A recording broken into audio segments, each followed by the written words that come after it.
Once the candle's gone, you can, well, it should stop burning on its own. If it doesn't, I'll be surprised. If it doesn't, that means you have a house fire. I will not be held responsible for any witches committing arson. Arson! Witchcraft is just an excuse for arson.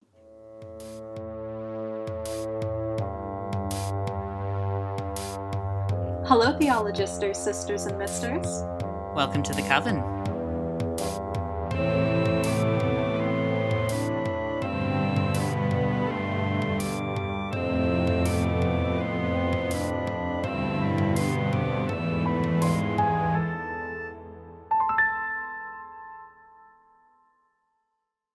Let's get into a more magic type thing. You want to discuss altars tonight?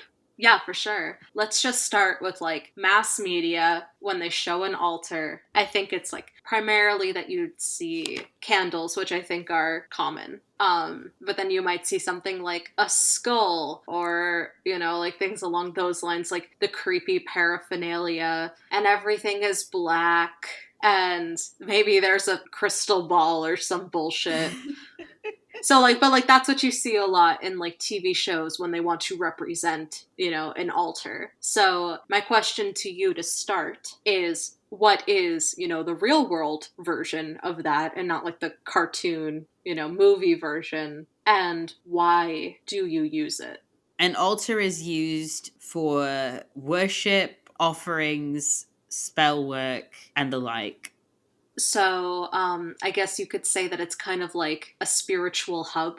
It is your spiritual hub where you do your spirit work and things like that. It tends to also have the ability to store your items. Mine in particular has a drawer and then space underneath the entire altar where I tend to keep various things that the Morrigan might need or I might need. Now, obviously, you can do witchcraft outside and away from your altar, but I assume that it's stronger if you do it, using your altar? I feel more connected if I do something using my altar. Likely because it is an altar to Morrigan, so... Mm-hmm. Right. Okay, so I feel like that basically sums it up. And, you don't necessarily need to be worshipping a specific, deity in order to use an altar. It could just be a general altar to the universe. It can. However, I would not use the word worship. That's incorrect. Okay. The word you should be using is working with. It's a push and pull situation. So you offer something in hopes that you get something in return. They don't have to answer. So it's a symbiotic relationship. Yes.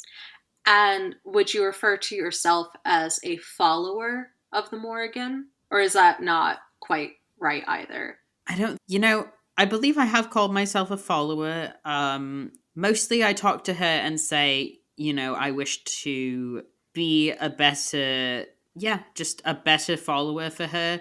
Somebody who can work with her a lot better. I want our relationship to improve and continue to strengthen. Mm-hmm. So what you should do is start out by deciding on a piece of furniture. Mm-hmm. Where do you want the altar? Some people have end tables. I have an end table. Some people use entire dressers. Or a chest. Right? Yeah, you can use the top of a chest. Or a bureau. Yeah, a bureau. So I've chosen an end table. Some Wiccan traditions say that you should have it facing the north because that is the direction of the elements of earth. I'm not Wiccan. I do know which direction is north from my home. It would just not work out. With the layout of your room. My whole layout of this room, yeah. Deciding on a location, you should likely choose somewhere that's a little bit more quiet. You have some privacy. One where no one would get mad at you for setting things on fire. God, you made that sound horrifying. Arson! Witchcraft is all about arson! My mother has literally set her altar on fire to the point where it was a good 1.5 feet tall and woke me up and I was like, Mom?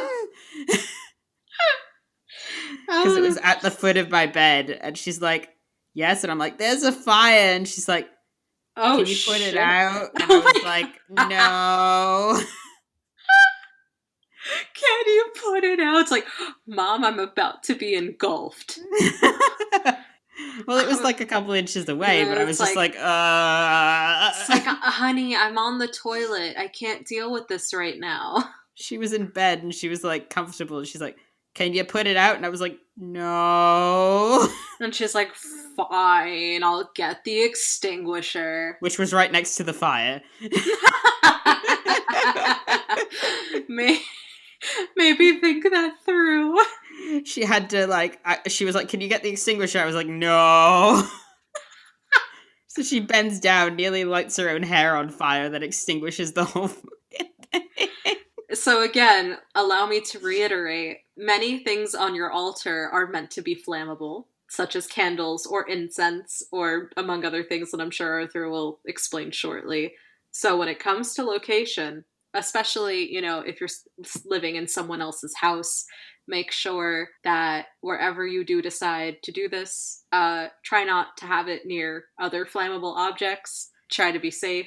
Please use safety precautions, and maybe just like make sure that your parents are chill if like you happen to set like a wall on fire. Well, Like at least make sure that it's not like a really nice wall. no, make sure that your family or friend is chill with you having an altar. Remember when you had to ask your landlord if you could have an and altar? her response was just, as long as you don't hex me, we're good. And I'm like, I don't do hex. Okay. And see, at that point, you just say, you know what? You gotta get out a hex free card. Just lean into it. Honestly, at that point, just fucking lean into it. I mean, I could, but I don't really want to do hexing. No, I mean, but like, you could have really freaked her out. I'd rather, not do that while signing my lease. I feel like, didn't we have a conversation about this where like you sign the lease and everything, and then you go, boom, hexed. Oh my god. Yeah, I believe we have. Oh god. All right. And they say you're the chaotic one. Another question is what to put on the altar? And what do those things symbolize and or do for you? Firstly, you should be cleansing the area. I didn't do this because I'm an idiot. Aw, don't say that. But I didn't look into it very much, and it doesn't seem to have done any harm to me. You should smudge with sage or sandalwood over the new items that you plan to put on the altar and the altar itself. So what I believe you do is that you gather up the dust that comes from it and then you blow it over the altar. I've never done this, nor have I seen it done. So it's really just kind of up to your discretion. I'm sure there's like, how-tos online and like different methods. Yeah, but for me, I haven't done that. Now, when you're making an altar, you're going to want to put a cloth over this surface. Surface. There you go. Thank you. You're welcome. Yes, so you'll want to put a cloth over the surface. Some cloths are sold that are special, pretty-looking cloths. Other ones you could just get it like, a Michael's or wherever. Are they flame retardant? No. You should probably get one that is flame retardant. Now, when shopping for cloth, a lot of people are very picky. I can see why. It's like part of the decoration, and you want that to like... Yeah, you want it to look good in your space. This is your space for calm, your space for working with your deity if you have one, or the universe, or whatever you're doing. This is your personal space. You want to personalize it, feel comfortable, and make it look nice to you. Yeah, and like make it your own. I started out with a red cloth. Mm-hmm. Morgan and I had, I believe, some form of interesting situation where she set it on fire with me. This is why it needs to be flame retardant. I put out the fire very quickly. Nothing happened underneath that cloth, so that was good. Went and got a new cloth. Because she obviously hated that one. She was like, that shade of red? Honey. Yeah, she's associated with the colors red and black, as well as like, crows and ravens. That's more of like a blood orange. It's actually like a crimson red. I'm more of like a mahogany. Goodness. Like a deep maroon. She's probably more of a blood red. Regardless, I went and got one that it was more felty and it has a nice crow on it. I got it on Etsy, I believe, from Yeah, somebody who support small does, businesses. yeah, for somebody who does crow and raven related things. So I was very happy getting that. We burnt a very small hole in it. But it's so small that I don't mind, and she doesn't seem to mind either. Just, breaking it in. So, what is Uh, the purpose of the cloth? Is it just like part of the decoration? it's part of the decoration, as far as I believe. Below that, I actually have some lacy black cloth, Hmm. so it looks even fancier and nice. I love that. That's So great. I've got black, and then I've got a crow. Whereas before I had black and then red. Hmm. As far as what you put on your altar, it is ultimately up to you what you should or can put. What I must warn you of is do not put too many things on your altar, because putting too many things on your altar does symbolize that your life is chaotic, and it makes your space a little more difficult to work on. Mm. Hence why I have a lot of things under my altar or in the drawer as well. And then I just pull them out as needed. Right. So, like, in a way, when it's not in use, you don't want it to be cluttered. It's supposed to be a space of clarity. Yes. So that makes total sense. You don't want your like Zen zone to be chaotic and hectic from both a psychological and a design aspect. You want it to be pretty and feel magical and calm, and you want your altar to reflect your life, or at least the positive aspects. You don't want it cluttered, and you want your life to slowly become less cluttered as well. Emma's design tip of the day. Emma's design tip actually applies to witchcraft today. Try to figure out if there is a color palette that appeals and speaks to you, and maybe try to build your altar around that if you don't know where to start. Hmm. So even if you don't have a deity, you could just pick something out that you think is pretty. Like, I could totally see people like picking out a crystal that really speaks to them and then building their altar around that. And So, that's the like, thing. These items need to speak to you as well. They really need to reel you in. I'm Those the are the magic skeptic. items. I'm the skeptic, and even I know that. Yes. Things that you would put on your altar. Oftentimes you'll see crystals, Hmm. cauldrons, some plants, maybe a statue of your god or goddess if you worship one. Tarot cards can be placed there. Candles, gifts to your deity if you worship one.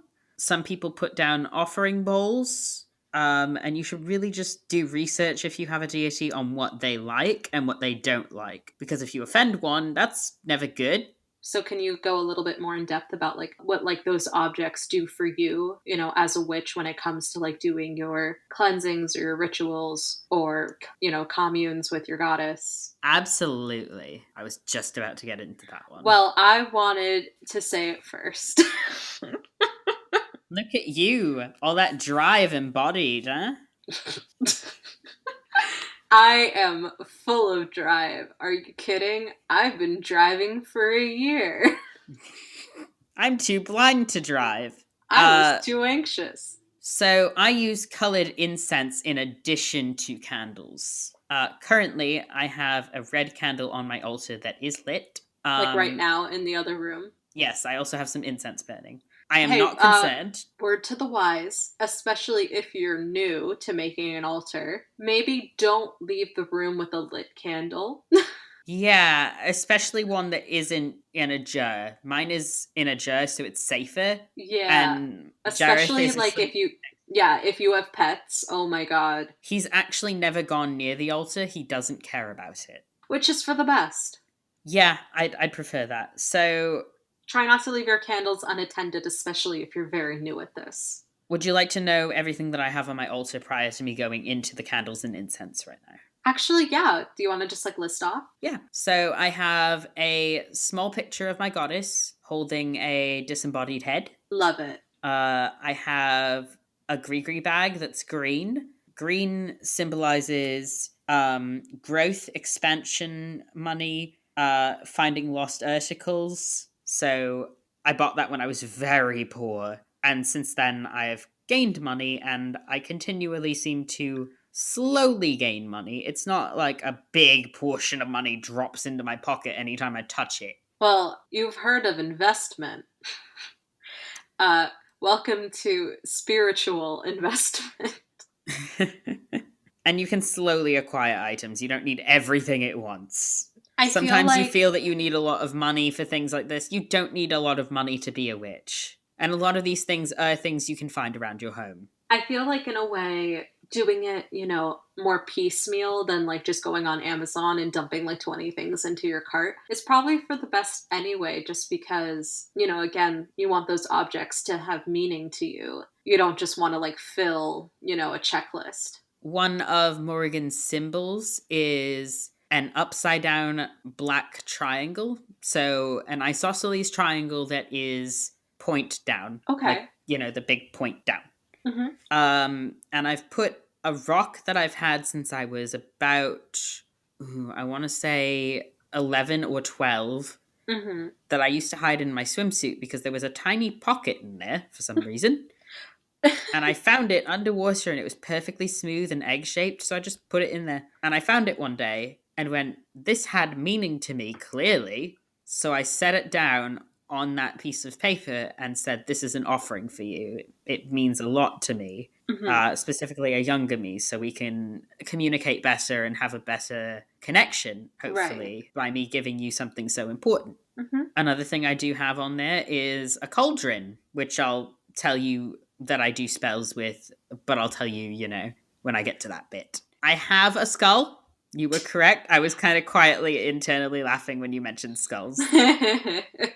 I have a raven skull sitting on my altar. Well, I mean, that's cooler than like It's a having legitimate a. skull. You can have fake ones. Mine is a legitimate skull. I mean, that's cooler than like people getting like a fake human head skull. I mean, at least that has actual meaning I and have it's real, which is morbid. But I mean, if you're cool with that, good for you. the Morrigan is also associated sometimes with three goddesses. She's known as a triple goddess. I prefer to worship her as a single goddess embodied by these three. Hmm. Just one, because it's very complex to worship three goddesses at once. Oh my goodness. Well, yeah.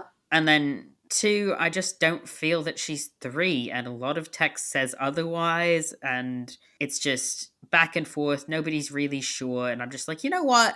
Screw it. One goddess. That's what you get. And sometimes I'll try and talk to one or the other, but I don't know enough about the sisters to sit down and really get into it. Right. So, yeah, no. There are three feathers, one for each goddess, and I arrange them how I feel, which I'll discuss arrangement as well soon. I also happen to have I don't know what it is with me and egg shapes for some reason. I have an egg shaped amethyst crystal. Well, you know what they say. The egg is actually the most perfect shape when it comes to design. You and your fucking degree. I have to use it for something. And then I have a raw piece of obsidian. Sharp. Just sharp cut obsidian piece. Terrifying. Honestly, I feel like out of all of the things on your altar that I know of, I feel like that obsidian piece probably represents your goddess the most. I asked once, I was talking to my mother about what she was related, excuse me, what related to her the most Mm-hmm. and what symbolized her the most. And she mentioned a couple of stones, and I was thinking, oh, I should get a stone. What stone should I get? And I got interrupted mid thought with the screaming word obsidian. And I was like, what the fuck? And again, so that was like an internal voice. Yes, and we discussed this actually after the podcast the other day as well. Right. It is internal voices of your deity talking to you. You can sometimes feel their presence in a room. The Morrigan's not come to visit me in quite a while, which isn't shocking. I mean, honestly, she might just be more busy in the colder seasons. She might also just not have any advice for me right now, although the excessive amount of crows does make me feel like she's a bit upset because I'm not listening to whatever she's trying to say. I don't know what she's giving me advice for. Sounds like you need to have a little one-on-one time. I'm so busy and tired. I'm sorry, I can't help you there, bud. Please give me some of your not energy. Gives you -5 energy. Ugh. Currently, I have a single bottle of moon water that I seemingly forgot, um, which is interesting. Uh, and it has intention on its own. I believe the intention behind this one was monetary gain, Hmm. but sometimes it's not. Now, I'll tell you what I do with spells really quickly. Hmm. Um, I actually believe I did mention this before that I write my intention on a piece of paper. Sometimes I'll take a little bit of blood, just a pinprick of blood, and put it on the paper as well to offer her. Hmm. I do not suggest blood magic to any new witches. Seriously, wait a couple years before even attempting that. It's very powerful magic. Also, hi, maybe don't stab yourself either. Like, I can't tell Arthur what to do, and I won't. But, like, maybe avoid stabbing yourself. And if you are going to stab yourself, just make sure that, like, you clean the area afterwards. A little bit of bacitracin, a Uh, band and aid. and before, clean the area before, and the thing that you may be stabbing yourself with. With alcohol wipe. Get a bunch of alcohol wipes. I'm sorry, my mom friend energy is coming out. I'm No, it's just fine. That's very important. I was just about to say that. So yeah, I'm just like if you do start doing that, and are a bit more advanced and do decide to try some blood magic with your witchcraft, which, uh, by all means, like I said, if that's what you want to do, cool. I put Just blood on the paper. I put blood on candles if I need them to work a little bit better and be more infused with me.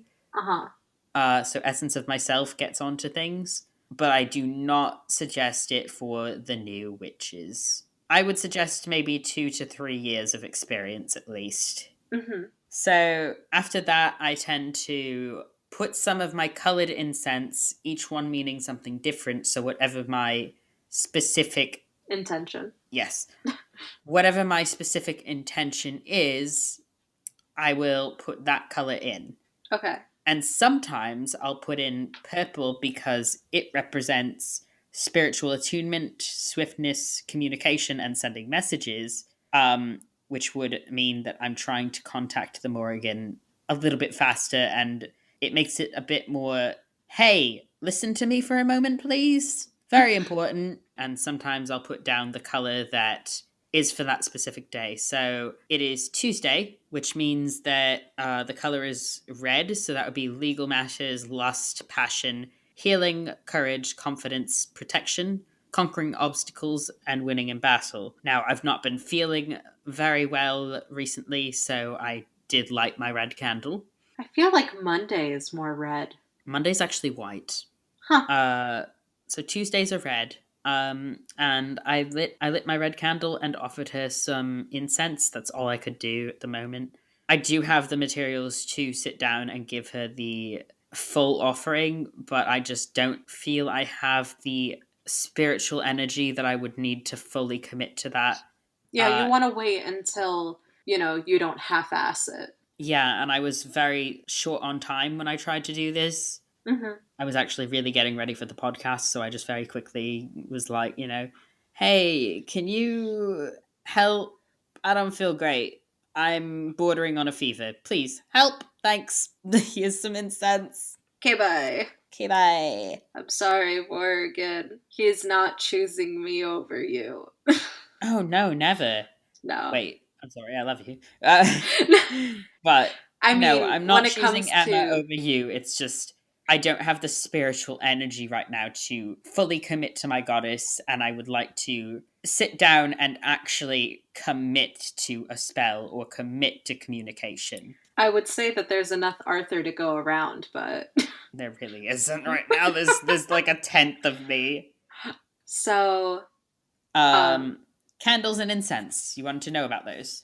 yeah. So I'm I assuming lighting them is like a way to cast an intention.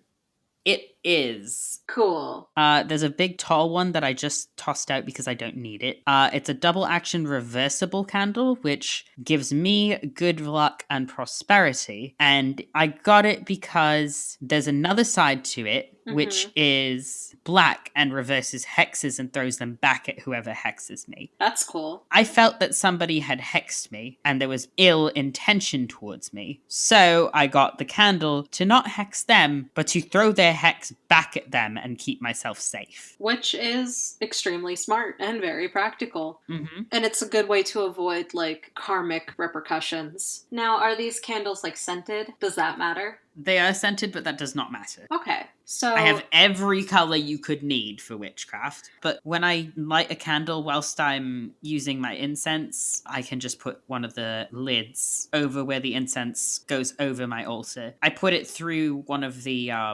holes where the handle comes in on the cauldron. So I put the stick through there and let the burnable bit sit up a little bit. And that tends to make it so that it goes a little bit over the cauldron.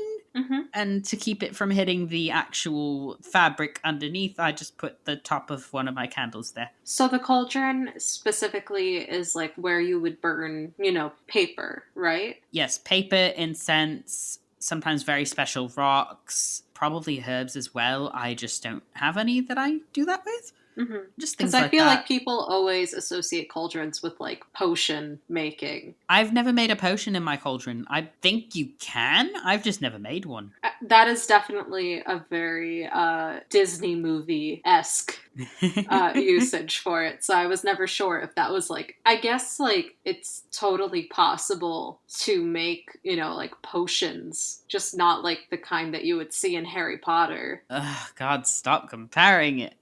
To Harry Potter. Listen, It is the most universal thing that I could compare it to for people to understand and for me to wrap my head around. Okay, fair enough. So are they, like, specifically witch candles? Nope, they're just candles. Huh. You don't have to go to a witch shop to buy these candles. You can just go to any shop and get the right color. Oh, so it's literally just the color. Mm-hmm. I did not know that. You can infuse it with blood, it's not necessary. You'll notice that the candle underneath that spool of red is actually a lot lower down than the rest of the candles. White is a substitute for all of the colors, symbolizes purity, clairvoyance, truth, and protection. It is also the control of emotions. I should probably mention how to use a 7-day candle. A 7-day candle, which is the one that I used for reverse hex, is a candle that you light and you leave it lit for 7 days. Oh, shit. All the way until it's gone. Once the candle's gone, you can... Well, it should stop burning on its own. If it doesn't, I'll be surprised. If it doesn't, that means you have a house fire. It's in glass. If it does, if it doesn't, it means you have a house fire. Goodness gracious. I will not be held responsible for any witches committing arson. Arson! Witchcraft is just an excuse for arson. Each one of these is also associated with planets. Okay. Or various things. So sun is on Sunday. It's gold, which often people substitute for yellow. Gold is very difficult to find. Golden candle, yeah. Material gain, strength, vitality, power, and dissolving hostile feelings. I haven't used gold very often. I already said what white does. That one is associated with the moon. I told you about red. That one is on Tuesday. That is for Mars. Wednesday is Mercury, which is purple. Okay. Thursday, we had some interesting fun with. That's Jupiter, which is green for growth, expansion, money, and finding lost articles. And we spoke about the commission issue. I had lit a green candle that night. Oh. And done spell work with her. And then... And I wasn't specific enough. Right. So she took it the wrong way. And then your friend threw money at you. We'd only known each other for 24 hours or less. I'm not even joking. What the fuck? Either they're loaded or there was divine intervention. She is not loaded, I tell you that. Then it was obviously divine intervention. I suppose? Because I did go right back upstairs and go, Morrigan, that's not what I meant. So, Thank you, but no. and then so Friday. Friday is blue. It is Venus. I don't use it very often at all. And what does it stand for? It stands for True Love, Family Matters. The show? No. The Fucking little piece of shit. The early 2000s sitcom? No. So if I have issues with family, sometimes I'll use blue. And beauty, which I focus far too much on. So blue can sometimes be used up quite quickly depending on how I feel. Right. Saturday is Saturn, which is black. Oh. So that's for chromatic justice, divination, wisdom, and destruction. Oh. It also banishes negativity and will reverse a hex. Cool. So, I mean, to sum it up, altars are obviously very important to witchcraft, but it's not necessarily necessary, but I would say it seems pretty indispensable, if you plan on taking your witchcraft more seriously. Yes, and of course, if you're in a location where it is permitted. You know what would be really cool? If you could take a picture of your altar, like a nice picture of your altar, and we could put that on Patreon. We could, if anybody wants to see the altar, Patreon in the description below. Yeah. Assuming you're watching this on YouTube. Subscribe! Subscribe, please. We love to hear feedback, and we love to see you guys coming back for more. As you guys know, the best way that you can support us on YouTube is by subscribing. And, the more subscribers that we have means the better outreach that we'll get. And we would really appreciate it. It takes 2 seconds. So even if you're not able to contribute to Patreon, we would really appreciate it if you'd be able to hit that subscribe button, and we'll be able to make more content for you. It's just a free way of supporting us. And, just showing us that you like what we do, that you're interested and you want us to keep doing it. Obviously, the more positive feedback we get, the more episodes we're going to want to do. So, yeah. Subscribe, maybe leave a like. Ooh, it'd be interesting. Maybe we could ask them a question to comment below. What question should we ask them today? Ooh, how about which candle color do you think you would use most often? That's a good one. And why? Extra points for why. For me, it's green because... money. I'm a freelance artist who works really hard and always needs the money. Honestly, I feel like I would do that mostly too, just because it seems to be the most practical. Capitalism. Believe it or not, I actually made my own green candle a year or so ago, and I love it.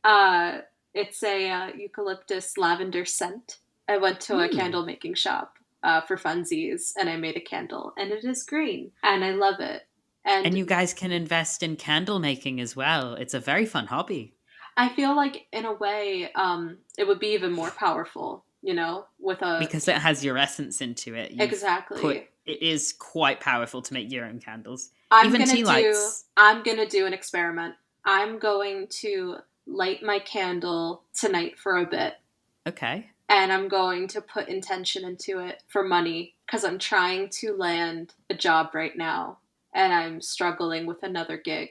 And then you'd want to put success. Okay. I guess I will try to give it the intention of success. Maybe meditate on that for a few minutes. Light it until I go to bed, because I'm responsible. And I will blow out the candle before I sleep, even though it isn't glass, because I don't want to deal with a fire. I generally don't leave mine lit unless it's a 7-day. So, yeah, and I'll report back to you guys and let you know if anything's changed in the next week or so. Of course, and report back to me specifically as well, so that we don't forget, because we're forgetful people. Yeah, so I'll light it while I'm finishing up some stuff I have to do tonight. Mm-hmm. And yeah, I'll let you guys know how it goes. I think that just about does it for today. Thank you guys so much for listening. And yeah, so if you could hit that subscribe button, That would be great. If you're listening on a different platform, thank you, so much for supporting us. And yeah, stay spooky. Stay spooky. Bye.